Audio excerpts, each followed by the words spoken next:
I have to say, somebody's mentioning dark matter, dark energy.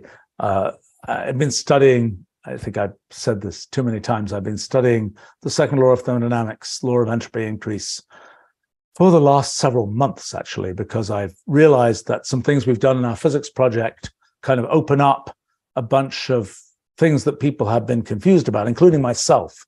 I've been confused about these things for 50 years. The world in general has been confused about them for 150 years.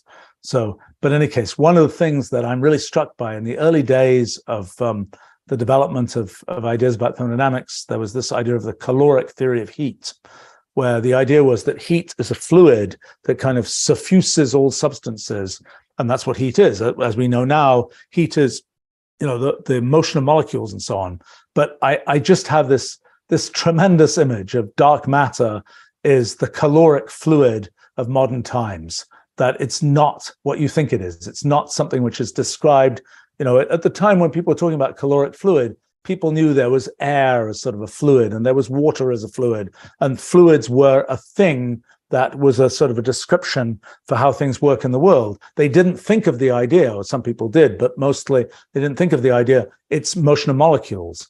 And I think the same is happening probably with dark matter and so on, that people say, well, it's, what we know about is particles, it must just be other particles, but it's actually probably something which takes a bit more creativity and imagination to realize. And our physics project should be able to tell one what kinds of things might be out there that are not what you thought were there.